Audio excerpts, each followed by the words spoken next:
Good morning. I'm Al Litman, Mayor of Mesquite. Today's COVID-19 report is 892. As of today, I do not have any information when the vaccine will be available in Mesquite for those over 65. There is a plan in place for the distribution, with individuals divided into 4 tiers depending on their occupation, age, and health status. Times or schedules for administering the vaccine have not been released. Neither the Southern Nevada Health District nor the Office of the Governor was forthcoming with much more information. Last week I spoke about the anxiety children may feel if and when they return to school. I thought this would be an interesting subject to comment about, but I'm going to hold this topic for another video. I want to address a totally different subject. It's perceived by some in Mesquite that we have a serious problem with the homeless. I assure you that is not the case. We do have a handful of individuals that are homeless and will probably remain that way. It's not because they're out of work and have been evicted. That's probably coming later. I'm talking about the mentally ill homeless adults that somehow find Mesquite. As you probably know, we have no homeless shelter in Mesquite, nor do we have soup kitchens where they can go for a hot meal. We are too small a community to support these facilities, and most of the homeless passing through Mesquite find this out and move on to Las Vegas. However, the more we do for them, the longer they stay. Let me educate you first on the prevalence of mental illness among the people experiencing homelessness in the United States.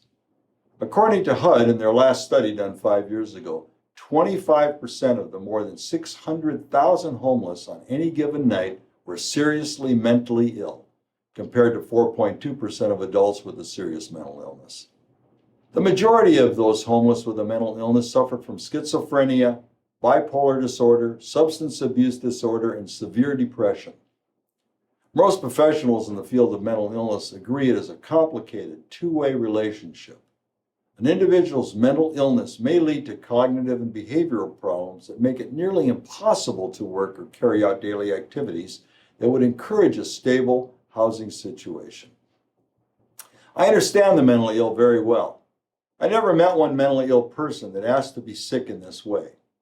There's a very old quote, "There for the grace of God go I." It means that I too, like someone seemed to have suffered misfortune, might have suffered a similar fate, but for God's mercy. Think about it before you heap personal anger over the mentally ill homeless that we sometimes get in Mesquite. I've been asked, no, actually told by a few residents, that I must personally do something about a mentally ill homeless person who has parked herself on a piece of what I believe is NDOT property, not private property. I know exactly what I can do under the laws of the state of Nevada, and that is very little to remedy the problem. Let me give you a little legal history on the subject. I'm not a lawyer, but I can interpret the law fairly well. A federal appeals court has stated that cities can't prosecute people for sleeping on the streets if they have nowhere else to go, because it amounts to cruel and unusual punishment, which is unconstitutional. This ruling came from the 9th U.S. Circuit Court of Appeals. The person that some of you are concerned about has no place to stay in Mesquite. According to the court, we cannot criminalize the state of being homeless in public places, namely sitting, lying, or sleeping on the streets. The point I'm trying to make is that even the serious mentally ill have rights under the Constitution. We may not like those rights, but the law is the law. I suppose the police can cite her for littering or indecent exposure or some other misdemeanor, but what then? Put her in jail for a few days because she can't or will not pay the fine? Transport her to a shelter in St. George? Transport her to a mental facility in Las Vegas? They are so full right now that they release them, often the next day. Several years ago, they were putting the seriously mentally ill on buses and sending them to San Francisco. The state was sued and lost. I know it's unsightly when you come off the freeway and see her in her encampment, but I'm waiting for a solution that would actually work. We could ask her to leave, I suppose. Do you actually think this would work? We could put her in jail and then have to defend a lawsuit, not by her, but by a civil rights activist who would probably be more than willing to make money off the city. Again, I'm waiting for a viable legal solution. When we have one, we'll do something more proactive. Over the coming year, it is estimated that 40,000 families or individuals will be evicted from where they live in the state of Nevada.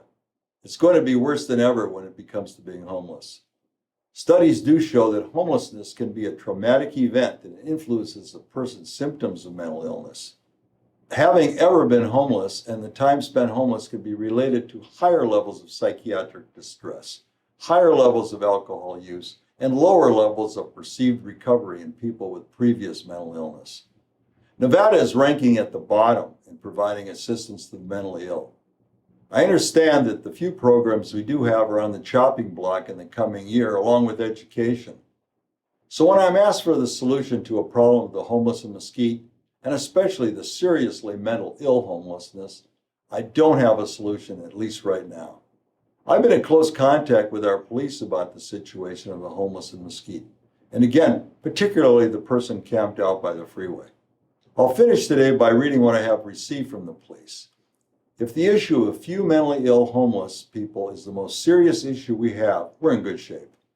In the meantime, we still have to keep the faith and remain strong.